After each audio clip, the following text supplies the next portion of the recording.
Well, hello and welcome, everybody. This is Randy Replay. It is the playoffs. The playoffs are here, and your Minnesota Vikings are in them. But that's not what we're here to talk about today. We are here to talk about everything's Minnesota Vikings football for the 2017-2018 season. Wrap up and get you ready for the playoffs. That's right. That's right. That's right. That's right. So we're going to start with the current state of the team. We are 13-3 for those of you that haven't been following over on the YouTube. This is the Facebook exclusive Randy Replays Year in Review. Highly touted and highly praised. The Minnesota Vikings ended the season 13-3, and the Green Bay Packers 11-5. We're going to take a look at the standings first of the NFC North. We got to go down to the NFC North. Yeah, the Minnesota Vikings 13-3, Packers 11-5, Lions 6-10, Bears 2-14. 7-1 at home for both us and the Packers. 6-2 on the road for us, and 4-4 for the Packers on the road. Stacking up to the NFL. We are the best team in the league. We get that first round bye. Now we are in the divisional round. Followed by the Bengals at 11-5, the Seahawks 12-4, Cowboys 12-4, Chiefs, Redskins, Panthers, Packers at 11-5, Steelers at 10-5, Jags at 10-6, and Broncos 9-7. And that is your playoff bracket. We're going to take a look at the schedule now. So this week we have the Bengals and Broncos, Packers, Vikings, Jets and Chiefs, and Panthers and Seahawks. Wowzers. Now, going into the NFC Championship game, you don't want to face either of these two teams this year. But to pick the lesser of two evils, I would rather face the Seattle Seahawks if I were the Minnesota Vikings. We demolished the Packers in the last game at home. We faced them in 2 weeks ago. Well, 3 weeks ago if you include the first round bye, which we got. And we're going to preview the whole schedule as a whole for those of you that have not been keeping up. I just went past it.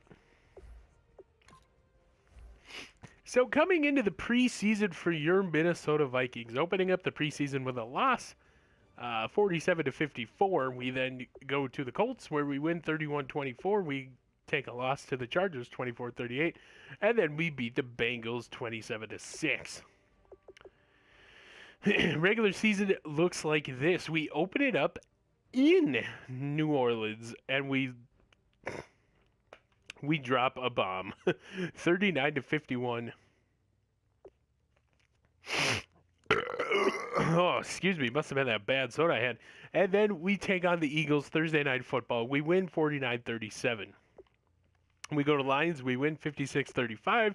We are at home against the Falcons. We win 34-28. We're at the Rams. We lose 34-48, which I... no idea how that happened. But 37-26 beat the Lions again. We beat the Ravens 45-38. We beat the Bears in Chicago 43-37 in a thriller. Just a thriller. It was amazing. I would say this is the game of the year.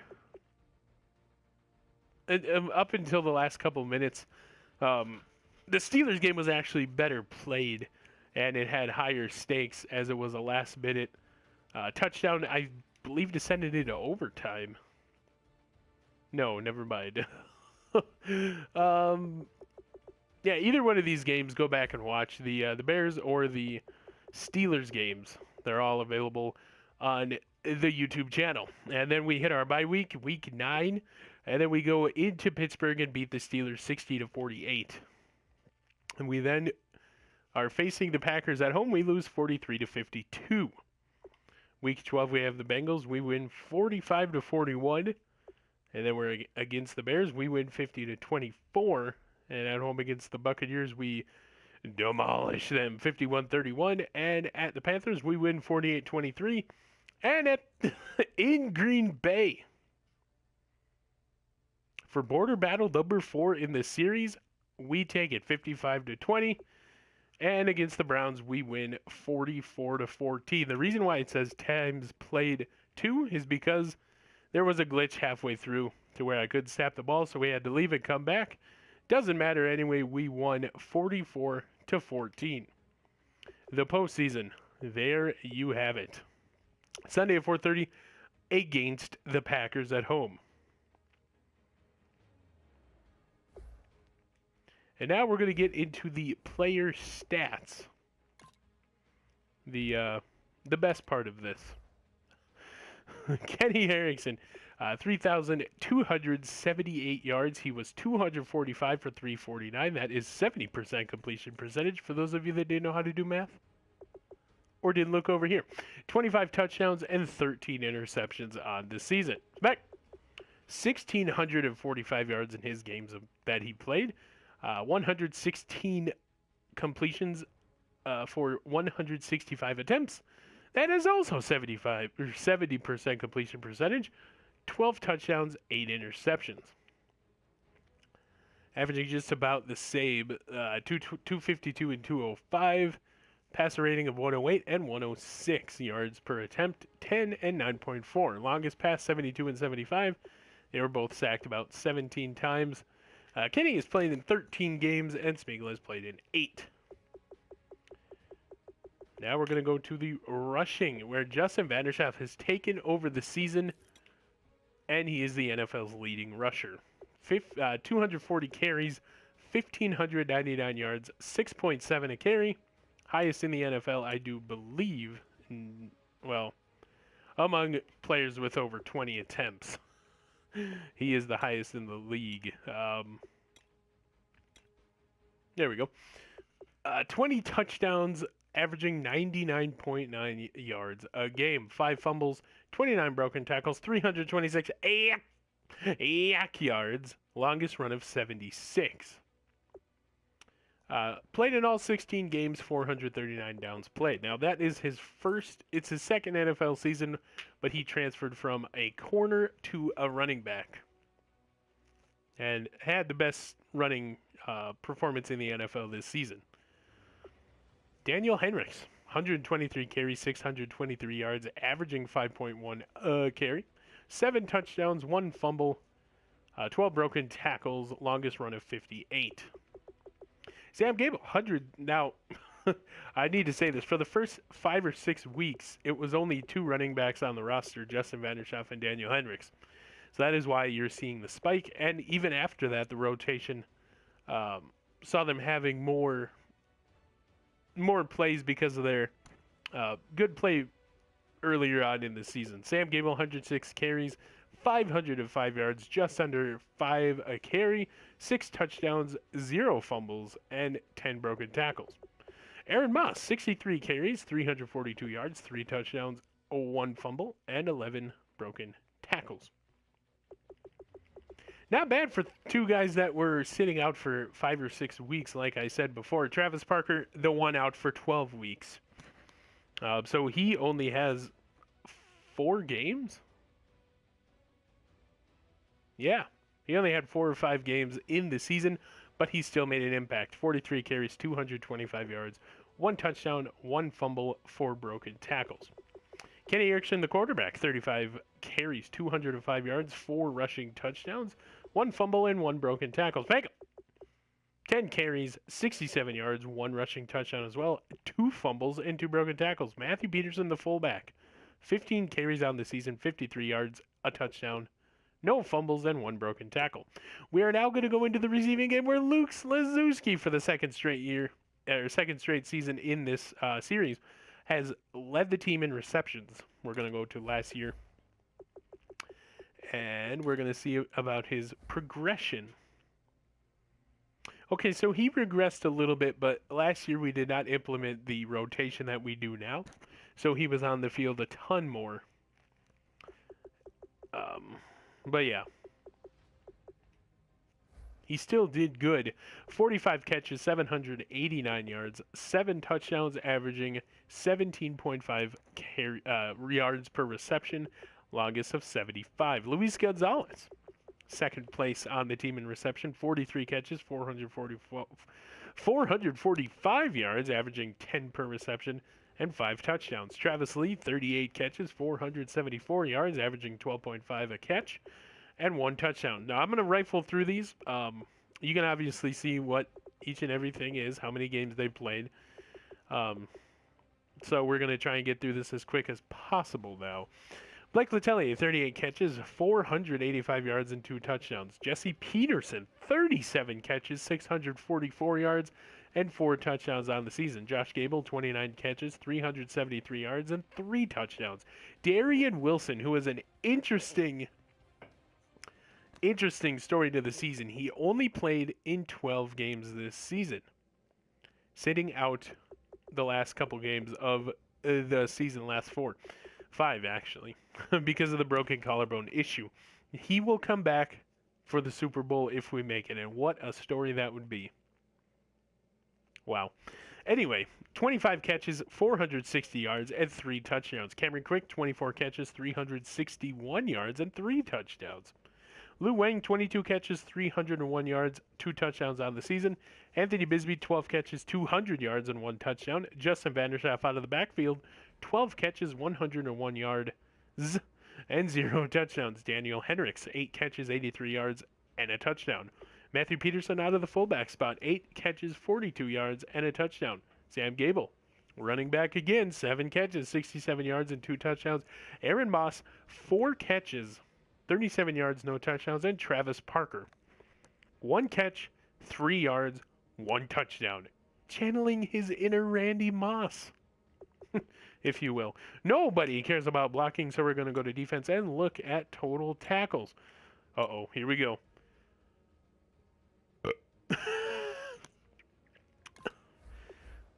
Let's take a look, because I think I do believe he led the team in tackles last season as well. So he regressed in tackles, but in other places he was productive in tackles for loss and interceptions. Very interesting, but Aaron Nelson will get the tackle leader for your Minnesota Vikings this season. So for defense, I'm going to go through tackles. I'm going to go through tackles for loss, sacks, interceptions. This is what's going to take up the bulk of the broadcast here. So tackles, we have Aaron Nelson at 97. Danny Pickering at 94, Chimuko at 86, Paul Fritchie at 83, Zachary Anderson at 77, Matthew Arnsdorf at 69, Xavier Rhodes, who we signed because Robert Nichols went down. Okay, so he's back. He's back in the lineup. So Xavier Rhodes, I want to say we signed him in week 12 or 13. It was very late in this season. But 66 tackles for Xavier Rhodes. Nick Brown, 65. Robert Nichols, 64. Thaddeus Rozu, 63. Jacob Pickering, 57. Thomas Cross with 52 tackles on the season. Ryan Buehler with 49. Josiah Russell with 45. Josh Fitzer, 43. Drew Ward, 38. Tevin Fair, 36. Jeremy Lindsay, 23. Otis McMiller, 20. Dan Nolte with 19 tackles on the season. Kevin Stark with 13. Scott Ruthwell with 12. Sean Clausen with 12. And George Thornton with 12 as well. Richard Southey and Terrell Oliver split 11. And Leo Neal, the linebacker, or the defensive end that has come in the last 4 or 5 games here in this season with 8 tackles. Tackles for loss, we had a bunch. Thomas Cross led the team in tackles for loss. That is tackles behind the line of scrimmage, for those of you that don't know.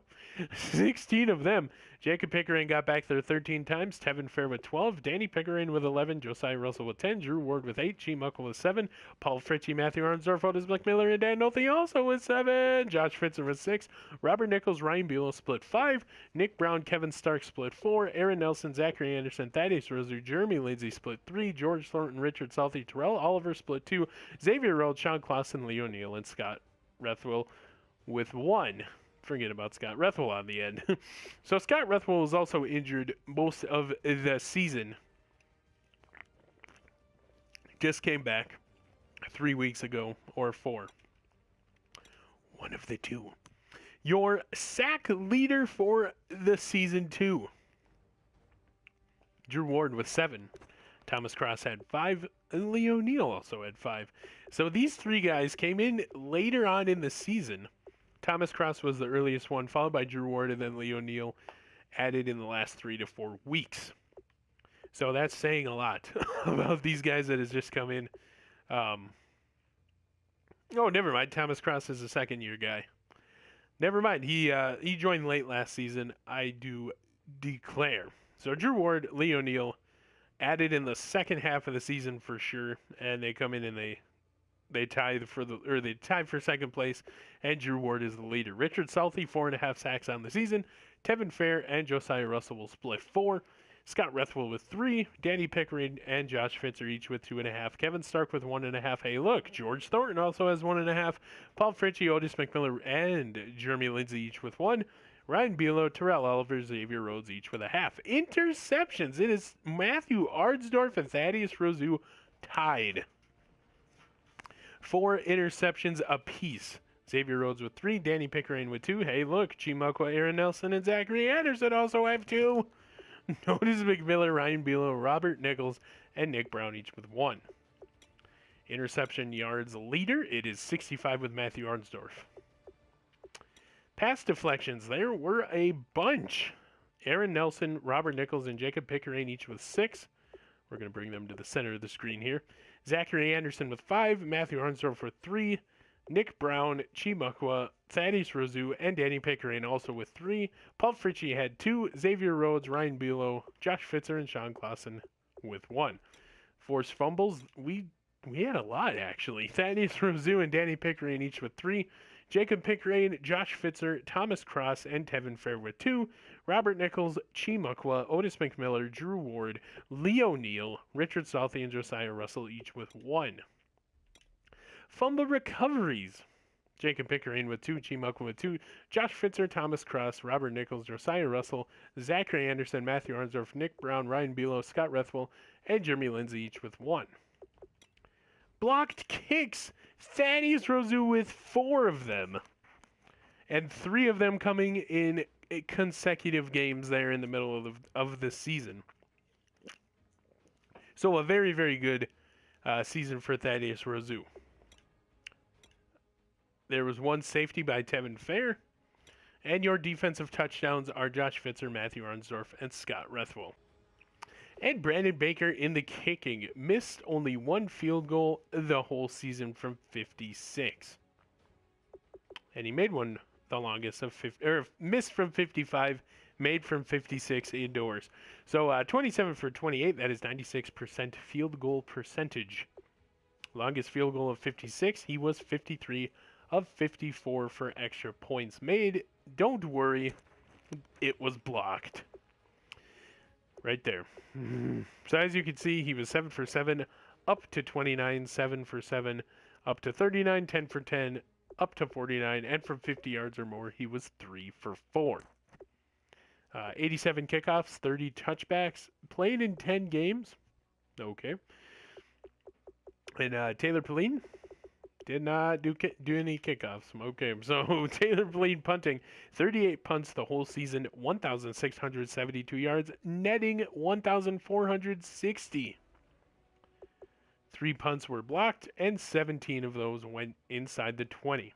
Only 3 touchbacks out of 38 kicks, longest of 66. Kick returns. Here we go. Luke Slazewski returned 2 kicks for 135 yards and 1 touchdown. Darian Wilson had the bulk of them, 53 for 1450 and 1 touchdown, longest of 100 for both guys. Very good in terms of special teams returning. Zachary Anderson, 2 kick returns for 49 yards, and Lou Wang, 24, 585. Sorry. Jacob Pickering, Danny Pickering each had 1 off of a onside kick, and Blake Letelier got 2 for 2 yards. That might have been off of an onside kick as well. But in the punting, it was Zachary Anderson, 10 for 187 and a touchdown. Robert Nichols, 10 for 170. And Lou Wang, 4 for 46. So we tried different things and Zachary Anderson seemed to get the bulk of the returns and the most progression there. So that is going to about do it for the stats. We are now going to look at individual team stats as far as the offense goes. 11,263 yards gained. And we're going to take a look at that because that is solely attributed to just this whole team coming together. And at this point last season, they were 8-8, sitting on their sofas, and now we're the number one team in the whole league. Very interesting. So offensive total yards 8,308. I do believe that we are looking at the best in the NFL. So I do believe that is the best in the NFL. Passing yards 4,694. Rushing yards 3,614. That is number one in the NFL as well. Points per game 45. That is number one in the NFL. Passing touchdowns 37. That is number 3 in the NFL. Rushing touchdowns 43. Number 1 in the NFL by a lot. First downs gained on offense 372. That is number 1 in the NFL as well. So we have the number 1 offense. And total yards is just, we demolished everybody. It was great to watch. But last rated defense, and here we go. Total yards allowed 7,748. Pass yards allowed 5,730. That is the worst in the league. Rush yards allowed 2,018. That is not the worst in the league as far as the rushing goes. Last half of the season and second half of games, we stuffed the running game. It was awesome to watch. Points allowed 553. Obviously worst in the NFL. QB sacks 46. That is just about middle of the road for the NFL. Fumble recoveries, we had 14. That is in the lower half of the league. And 22 interceptions. That is second place. So there are spots where this defense has shined this season, and there are spots where we haven't shined as much. Interceptions, fumble recoveries, and sacks are definitely those 3. Especially all of our fumble recoveries coming in the second half of the season. It's just good to show. As we look at the third down percentage, we were 119 for 214. That is 55% conversion percentage. Fourth downs, we were 11 for 14, 78%. And 2-point conversions, we were 2 for 4. Not being very aggressive with the 2-point conversions, but we will take 50% for sure. Red zone efficiency, we were the number 1 team in the league as far as red zone points percentage at 95. Excuse me. We had 73 offensive red zone trips, and we were 52 touchdowns and 18 field goals. And defensively, 75%. We've seen 58 trips into the red zone. We have allowed 28 touchdowns and 16 field goals. So that brings up the 75%. Penalties, we were the least penalized team in the league by far. 27 penalties for 249. Now, we had 4 or 5 in the last game of the season. So this number was really good until the last game against the Browns. I don't know if it was just everybody was a little on edge because it's the last game of the season and your starting quarterback goes down with an injury. A lot of things could have played into it. I'm not going to read into it too much, but that's just interesting to see. Turnovers. We had the most interceptions in the league at 21. I'm not sure. Giveaways 30. Fumbles lost 5. Takeaways 36. Defensive interceptions 22. Leading the league, I do believe. Nope, second place. I remember that. And fumble recoveries 14. I think this is interceptions thrown on the offense. We led the league with interceptions thrown, and giveaways. I think that's just interceptions and fumbles with 30. But we were plus 6 in the take give. So that is, not as good as the Chiefs, but by far, and not as bad as the Ravens. So we're about middle of the pack. tied with the Seahawks there for the turnover difference. And that will conclude the season stats. Now, one player on the offense who I think deserves the I don't want to call him offensive rookie, but the offensive player of the year, even though it is his first year on offense, Justin Vanderschaaf. We're going to take a look at his game-by-game stats, and we are going to see just what this kid did this season. So, 240 carries, 1,599 yards, and 20 touchdowns. Now, if you split that up in the season, here we go. This is just, it doesn't say what game it was, but you get the pretty much the idea. Here we go. We're going to take a look at yards. Highest yards going to the lowest yards. 24 carries, 198 yards, 2 touchdowns. 17 carries, 160 yards, 3 touchdowns. 23 carries, 159 yards, 4 touchdowns. 16 carries, 154 yards, 1 touchdown. 15, 124, and 2. 15, 119, and 1. 15, 116, and 1. 16, 113, and 3.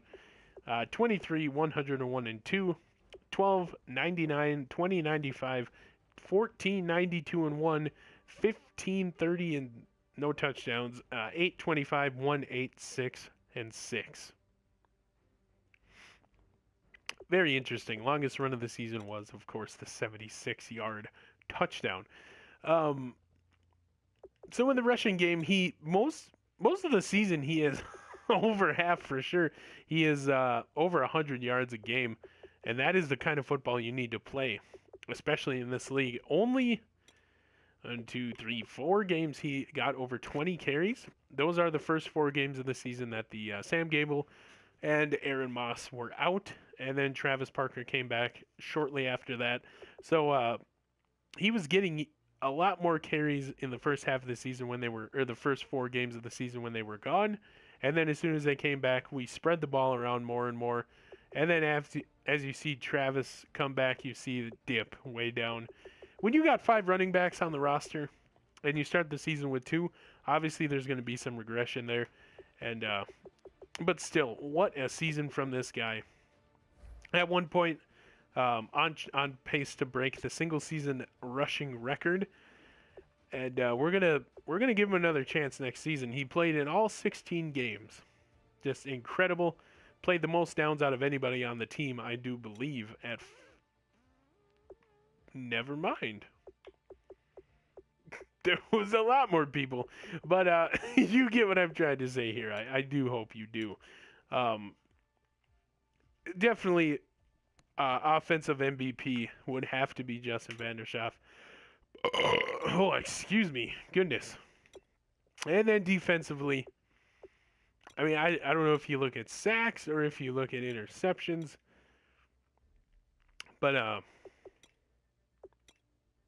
I think as a whole, just from last year leading the team in tackles and this year leading the team in tackles for the second straight year, with 2 interceptions, I think we're going to have to give the defensive MVP to Aaron Nelson. Now, Danny Pickering gave him a run for his money. If it wasn't for the injury that kept him out 2 games, I do believe Danny Pickering, the middle linebacker out of Abilene Christian, would have taken it. We're going to take a look at Danny Pickering's last year's stats as opposed to this year's. So last year, 68 total tackles. This year, 94. Tackles for loss, he was tied. He got a half sack more and 2 interceptions more this year than last year. 3 more passes deflected. Okay, so he forced 1 less fumble, and he recovered 1 less fumble. And he did not get a safety this season. Wowzers. So you see some regression in a couple areas, but overall he has progressed very, very good for this team coming into the 2017 and 2018 season. Now, the linebacker core here is the reason why I think this defense is where it is today. We have some of the best linebackers in the league in Thomas Cross, Drew Ward, Danny Pickering, and Jacob Pickering. Nick Brown is up there as well, but there's rumors that they're going to let him test the free market or the free agent market this season. He's played good the last couple games of the season. We're going to take a look at his stats from last season as opposed to this one. Last season, he did not get too much play. As you can see, 18 tackles last season. This year, 65. No sacks this season and an interception and forced fumble. But, yeah, that is just going to about do it. I don't think there's anything else that I have to go over as far as that goes. We could take a look at the weekly awards and then the yearly awards, I guess. So in week 2, Justin Vanderschaft, 17 carries, 160 yards, and 3 rushing touchdowns. I know we had a couple more this season. Kenny Erickson in week 10, 25 for 39, 405 yards passing, 4 touchdowns, 1 sack, 2 carries, 14 yards. So that was a big game for him, obviously. And again in week 12, Kenny Erickson, 33 for 42, 435 yards passing, 4 touchdowns, 3 interceptions, 1 sack, 6 carries, 42 rush yards, and 2 rushing touchdowns. So 6 total touchdowns, 3 interceptions. We're going to take a look at that game as well in week 12 and see who we were facing. Despite the good play of our defense, we did not get a NFC Defensive Player of the Week award, and we're going to take a look at the yearly awards. And the NFL MVP this season is Russell Wilson, followed by Aaron Rodgers, Cam Newton, Jameis Winston, and then Justin Vanderschaft. Now, Skip Bayless actually tweeted out this week at Justin. He said something along the lines of, it's a quarterback league, kind of apologizing, kind of saying he was snuffed in the NFL MVP. But you take a look at the Seahawks at 12-4. I guess it's a toss-up. I mean, this league is always going to pick a quarterback as their MVP unless you have an eye-opening season. And the couple games where he had under 50 yards rushing were, it's not his fault. They were the defense just playing to our strength, which is the rushing attack. So we identify ourselves as a rush team, and everybody knows it. So Coach of the Year, Mike Zimmer. And there you go. Beat out Billy Guyton of the Cowboys, Marvin Lewis of the Bengals, and Tommy Spita of the Seattle Seahawks. So Pete Carroll is gone. Thomas Pitta in his rookie year brings the Seahawks to 12-4. Very, very good things happening there. And then we will take a look at the NFC. Offensive Player of the Year, again, Justin Vanderschaft snuffed down with 7. Of course, it goes to Aaron Rodgers. Defensive Player of the Year, Bobby Wagner. We are not even in the top 10. Top 10, I don't think. We are not. Offensive Rookie of the Year, Parker Hill, which when he came to Minneapolis, he demolished us. Defensive Rookie of the Year, Terrion Gallen. Hopefully I said that right. Best QB, Aaron Rodgers. Kenny Erickson was number 6 on the list. Best running back, though? He has a trophy to put in his trophy case. Justin Vanderschaft. Best wide receiver, Des Bryant. Best offensive lineman, Andrew Whitworth. We picked him up in the offseason this season, or before the 2017-2018 season. And he's a big reason why, Kenny Erickson and Justin Vanderschaft had the years they did. And he's the best offensive lineman in the league, in my opinion, and in the opinion of the board members. Best defensive lineman, Connor Barwin. Best linebacker, Clay Matthews. Best defensive back, Harrison Smith. I don't think we were... Thaddeus Rozu was number 8 on that list, so that's good to see. Best kicker, Brandon Baker. When you only miss one field goal the whole season, you're going to be the best kicker, as I knock on the proverbial wood here in the booth, hoping not for another Gary Anderson moment. I probably should not have said that. So now we're going to look at We don't really have a reason to go to the NFL records. We did not break any. I think that's just going to about do it here. Oops. I did want to go into week 12 and see who we faced. And look at Kenny Erickson and how he had such a field day with that team. And that would be against the Bengals, 45-41. We're going to get into these stats. 435 yards, 4 touchdowns, 3 picks, and a sack in the rushing game. Kenny Erickson led the team in rushing.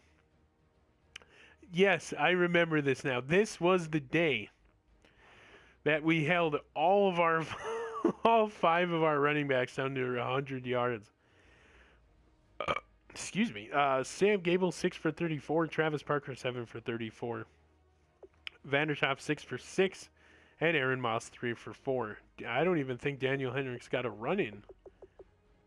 Okay, well, he did. 4 carries for -4 yards. So the run defense for the Bengals was very good, obviously, this season. Kenny Erickson led the team in carries, well, tied for the lead in team in carries, and led the team in rushing yards and touchdowns. Pretty sad, but that's how she goes. That's the way of the road, to quote a certain TV character. That is just going to about do it. I'm going to get out of here. Stay tuned because I will, for those of you that haven't been following, the last time the Green Bay Packers and us played at Minnesota, where we lost at home, I said some things in the booth after we went off air, and one of my lovely coworkers decided she would report me. It was basically things thrown at Aaron Rodgers and the Green Bay Packers. She reported me to the league office. I got suspended, so that is why Bobby Tuttle and Randy Replay have not done divisional games. I'm glad to announce that I have been restated. I announced it in the last video. So Bobby Tuttle and I will be live streaming, simulcasting, whatever you want to call it, this game and all of the rest of the games in the 2017-2018 playoff season. So be sure to stay tuned to that, and we will see you then, I suppose. I should announce it in the next couple of days. This has been Randy Replay. See